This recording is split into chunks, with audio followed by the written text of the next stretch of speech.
Namaskar and welcome to another weekly episode of Culture Express. I am Urmi Chandawaz and today I shall try to answer a question you've probably asked yourself at least once in your life. And this uncomfortable question is, why are Hindus obsessed with sons?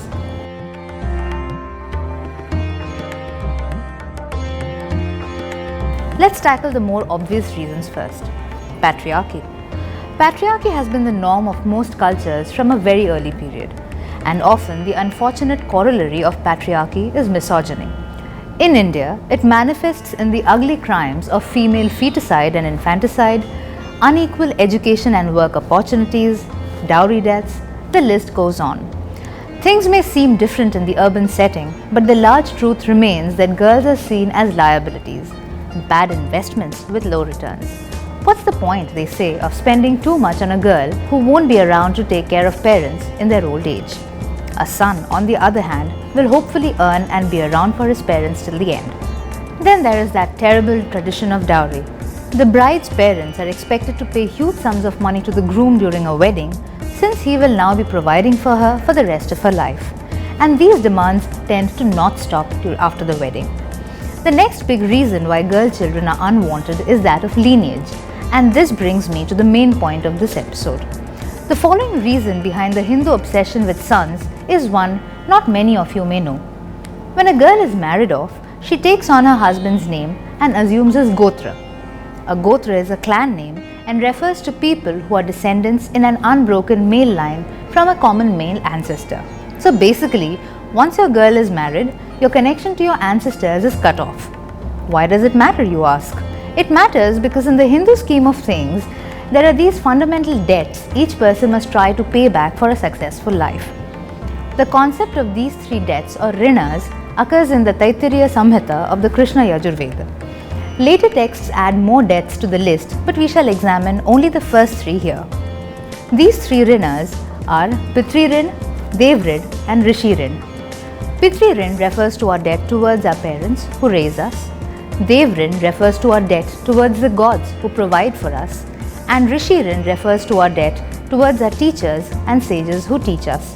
One can fulfill their debt towards the gods by making ritual offerings, and one can repay their teachers by passing forward what one has learnt.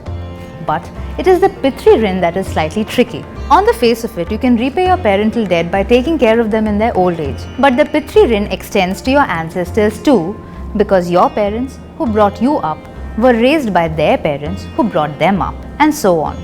So how does one repay their ancestors? Apparently, by having sons.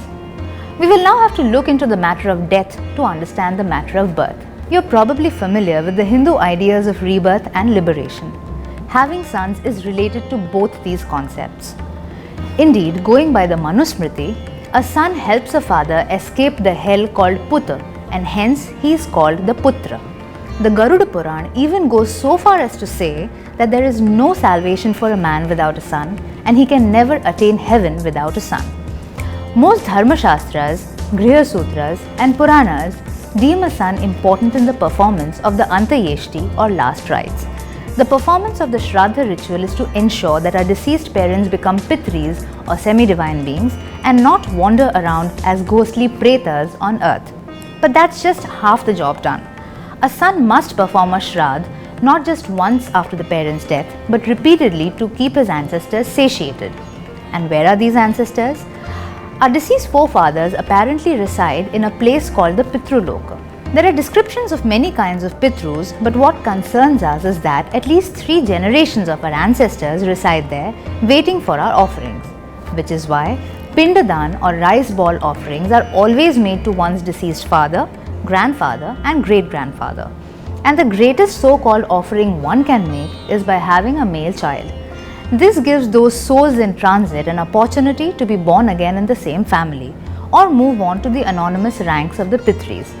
Basically, the waiting slot is 3 generations long, and until a son ensures that his deceased father is sent in to join them, the line cannot move forward. Once a father joins the rank, the great-great-grandfather may move on. Of course, the theory of a jiva achieving liberation directly after death also exists. In fact, it stands in slight contradiction with the Pitrilok theory, but the idea of Pitris and their appeasement is deeply rooted in Hindu consciousness. Even the most indifferent Hindus tend not to shirk the Antyeshti and the Shraddha rituals. But these can be successfully done only by sons. Without a son, there is neither hope for salvation nor of rebirth, and hence the obsession. Make sense? But this is what we need to ask ourselves. Do we do these rituals out of our respect for tradition and the dead? Or are we afraid of our ancestors haunting us as ghosts? Or lastly, is this our best bet for the mysteries that are death and the afterlife? Think about it.